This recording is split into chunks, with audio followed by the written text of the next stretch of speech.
Sanskrit online class में आपका स्वागत है। मैं कल्पना कटारा।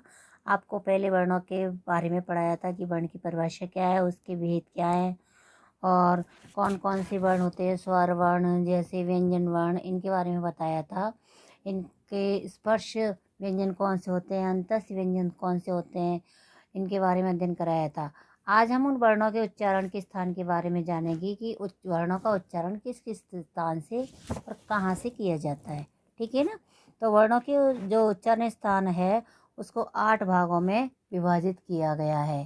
कहीं है ना, जैसे ओष्ठ, कंठ, तालु, मूर्धा, दंत, नासिका, ये कंठोष्ठम, दंतोष्ठम, इस तरह से इसको 8 भागों में विभाजित किया गया है।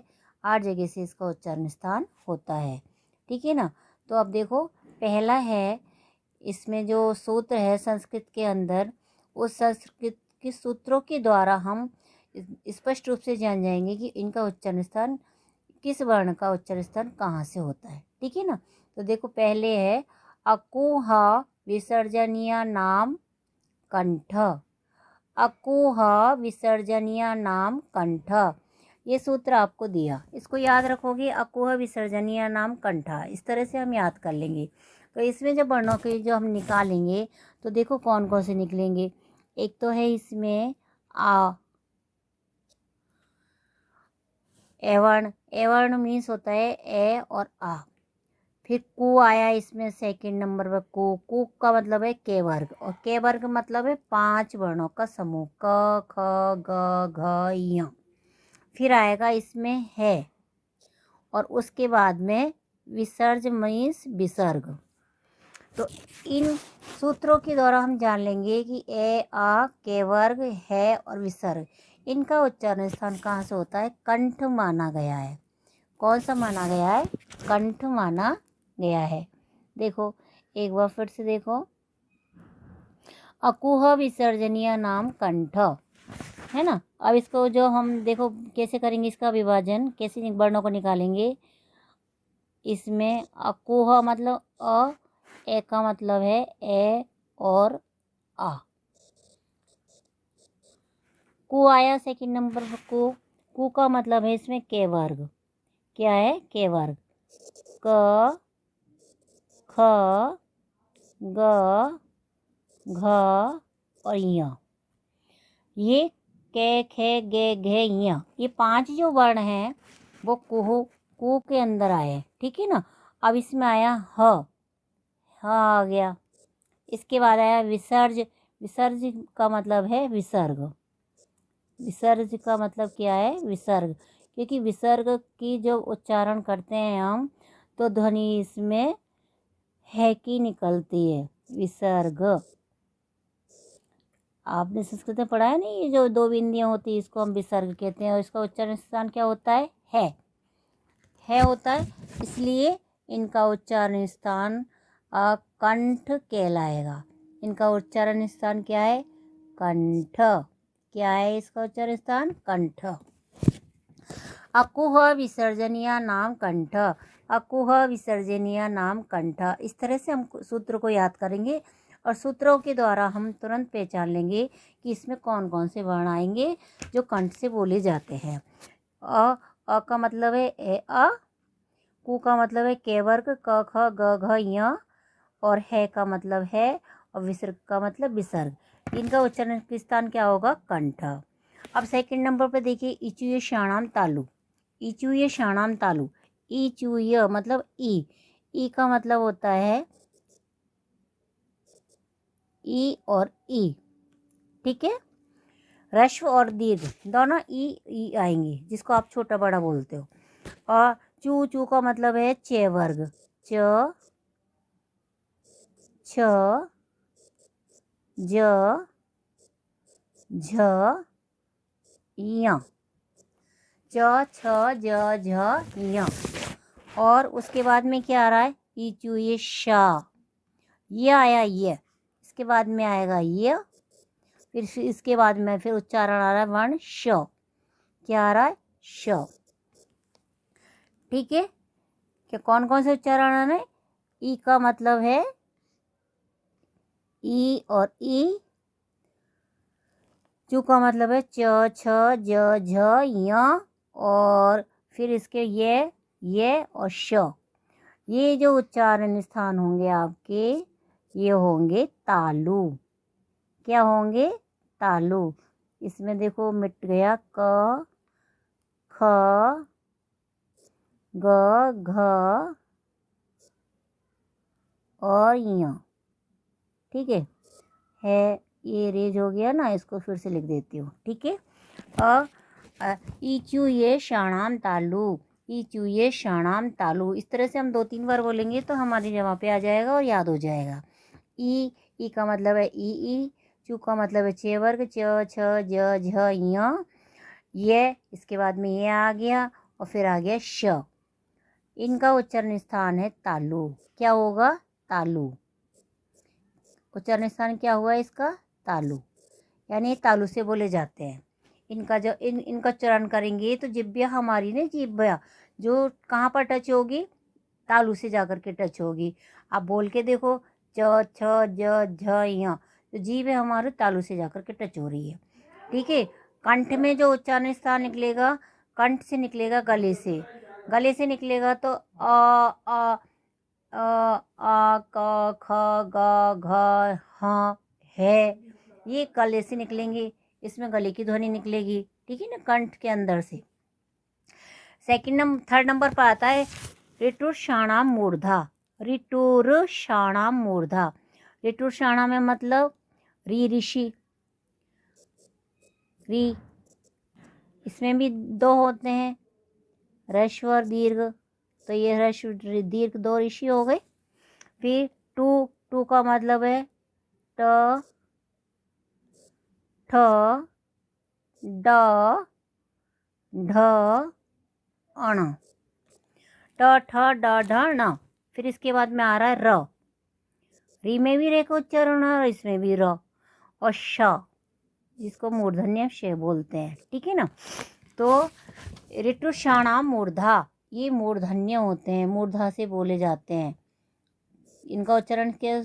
मूर्धन्य या मूर्धा। ठीक है, ये शब्द जो अपने हैं ना, अ वाले क ख ग, ये कोमल वर्ण में आते हैं। च छ ज कोमल वर्ण में आते हैं। और ट ठ ड जो ध्वनि है वो कठोर वर्ण कहलाती है। और कठोर वर्ण क्योंकि मूर्धा, मूर्धा मतलब है चोटी, अपने ऊपर का हिस्सा, सिर के ऊपर का जो भाग होता है वो मूर्धा कहलाता है। और जब इनका उच्चारण करेंगे तो इनको बोलते समय हमारे सर में धमक लगेगी और बोलने में थोड़ी कठिनाई आएगी। री री री ट ठ ड ढ ण र श। तो इनका जब उच्चारण करेंगे तो इसकी जो ध्वनि है हमारे सिर में जाकर के कंपन करेगी, है ना, और बोलने में कठिनाई अनुभव होगी। तो इनका उच्चारण स्थान हुआ अपना मूर्धन्य। मूर्धा मतलब सिर के ऊपर का भाग। ठीक है ना, तालु जानते ही हो आप, और कंठ गला। ठीक है, अब देखो ऋटुषाणाम मूर्धा, ये आ गया समझ में। अब फोर्थ देखो, री तुलसा नाम दंत। री तुलसा नाम दंत। री, री एक स्वर है, आप जानते हो। फिर तू का मतलब है त थ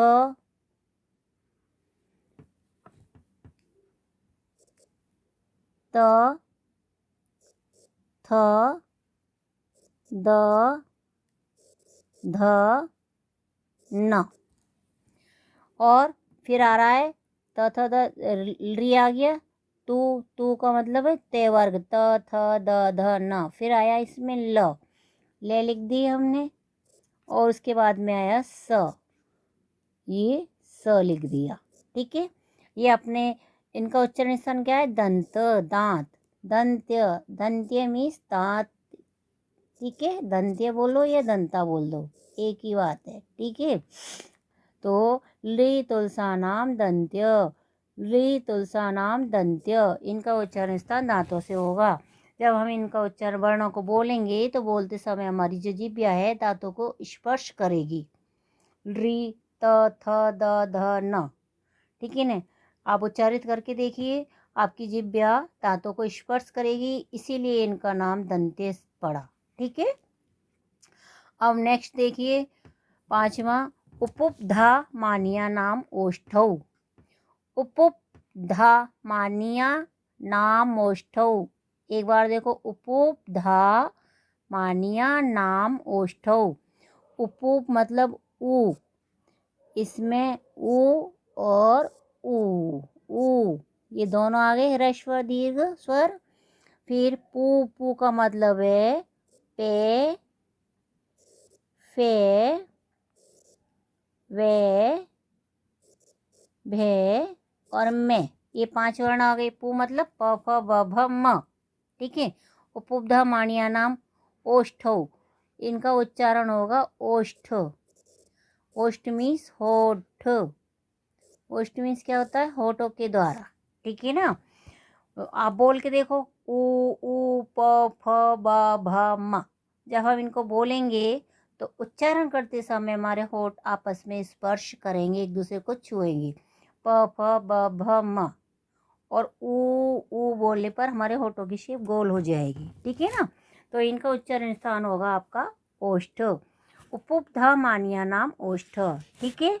अगला नेक्स्ट देखो, नासिका। यम गणनम ना, यम गणनम ना नाम नासिका। यम गणना नाम नासिका। तो इसमें देखो, जो अपने के वर्ग, चे वर्ग, टे वर्ग, ते वर्ग, पे वर्ग है ना, इनका जो पंचम वर्ण है वो नासिका। य म न अण अन्न, ये 5 वर्ण हैं। क्या है ये? 5 वर्ण। और ये 5 वर्ण जो है इनका उच्चारण हो स्थान होता है नासिका। नासिका मीन्स नाक। नाक के द्वारा इनका उच्चारण स्थान होता है। बिना नाक की सहायता से इनको हम नहीं बोल सकते।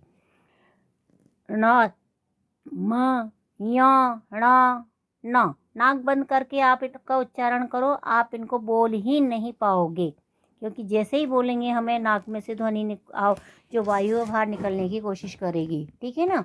तो यम गणना नाम नासिका, इसका उच्चारण नासिका से होगा। अब देखो आगे नेक्स्ट देखो, ए दयितो कंठ तालु।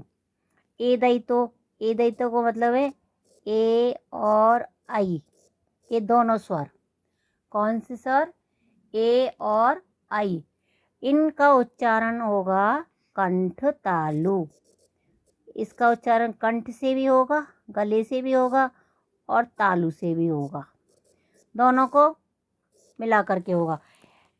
आई दई, ए आई, गले की ध्वनि भी आ रही है, तालु से भी स्पर्श हो रहा है। तो ए आई ये दोनों का उच्चारण स्थान कहाँ होगा? कंठ तालु। इसका सूत्र है ए दयितो कंठ तालु, ए दयितो कंठ तालु। इसी प्रकार देखो, ओ दौ तो, इसमें ए दई तो, इसमें ओ दौ तो ओ दौ का, दो तो का मतलब क्या है? ओ और औ। अब ओ और औ होठों से भी ध्वनि आ रही है इसकी, और गले से भी ध्वनि निकल रही है। तो इसका जो उच्चारण स्थान होगा वो होगा कंठोष्ठम। क्या होगा? कंठोष्ठम। कंठोष्ठम का मतलब है कंठ से, गले से, और ओष्ठम मीन्स होठों से। इन दोनों से ही इनकी ध्वनि निकलेगी, अर्थात इनसे दो कंठ और ओष्ठ के द्वारा इनका उच्चारण स्थान होगा, ठीक है। अब आएगा नेक्स्ट, वकारस्य दंतोष्ठम। व एक तो होता है बे जो होठों से उच्चारण था इसका, ठीक है ना, ओष्ठ से था। ये बोलेगा वे, यानी गले, होठ भी और कंठ, दंत और ओष्ठ, दांतों के द्वारा और होठों के द्वारा, है ना। जिह्वा अपनी दांतों को भी हल्का से स्पर्श करेगी और होठ भी अपने खुले रहेंगे। तो वकारस्य इस तरह से इसका उच्चारण होगा, और ये इसका उच्चारण स्थान कहलाएगा दंतोष्ठ। दंतौष्ठ यानी दांत और ओष्ठों के द्वारा, होठों के द्वारा इसका उच्चारण स्थान होगा। एक मात्रा अकेला ऐसा है जो वकारस्य दंतोष्ठम, दांत से और ओष्ठों से इसका उच्चारण होता है, ठीक है। अब नेक्स्ट देखिए, जिह्वा मूलीयस्य जिह्वामूलम, जिह्वामूल्यस्य जिह्वामूलम। इसका जो जिह्वामूल्यस्य में क्या क्या आएंगे देखो, ये इस तरह से क, ठीक है ना, और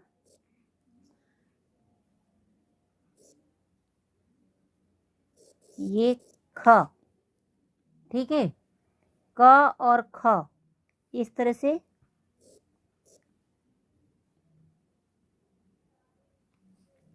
क और ख, ये जिनका उच्चारण स्थान होगा जिह्वामूलीय, क्या होगा, जिह्वा मूलीय। ये आधा हुआ, यहाँ मिला दो, मूलीय,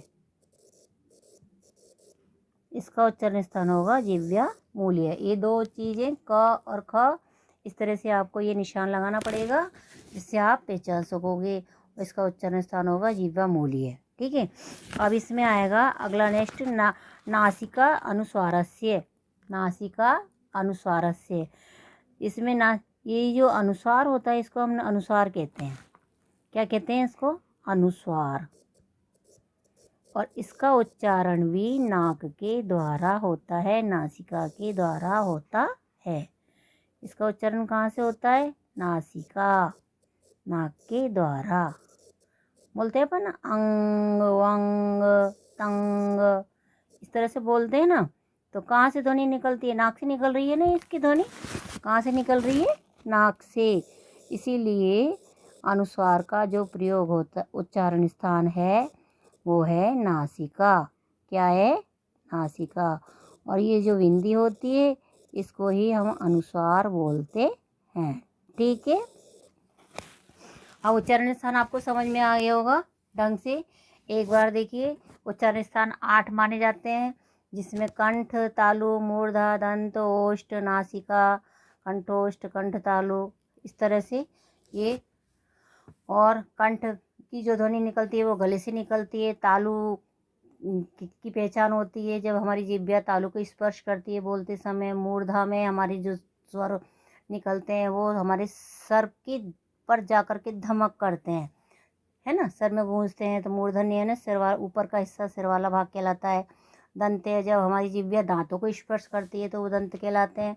ओष्ठ, होठों बोलते समय, उच्चारण करते समय होठ हिलते हैं, हमारे होठ खुले रहते हैं या होठ आपस में स्पर्श करते हैं। और नासिका में पंचम वर्ण जो होता है वर्ग का, वो नासिका का उच्चारण स्थान होता है। यम गणना नाम ए दौ तौ, ये दोनों जो हैं अपने स्वर कंठ तालु से हैं। ए ऐ ओ औ, ये कंठोष्ठम है। वकार है, वह है, वह वन वाला जिसको बोलते हो आप, वो दंतोष्ठ दांत और ओष्ठों से उच्चारण स्थान होता है। जिह्वा मूल्यस्य में ये क और ख, ये जो चिन्ह आते हैं वो जिह्वा मूल्य होते हैं। और अनुस्वार का जो भी उच्चारण स्थान है वो नासिका माना गया है। इस तरह से हमारे उच्चारण स्थानों का वर्गीकरण किया गया है। और मुझे उम्मीद है कि आपको ये टॉपिक अच्छी तरह से समझ में आ गया होगा। अगर आपको ये समझ में आ गया तो आप इसके लिए आप कमेंट्स दें और बताएं कि ये सही है, आपको अच्छा लगा या नहीं लगा, जिससे कि हम आगे और सुधार कर सकें और आपको अच्छी से अच्छी वीडियो जो उपलब्ध करा सकें जिसको पढ़ते समय आपको तुरंत समझ में आ जाए, ठीक है। Thank you.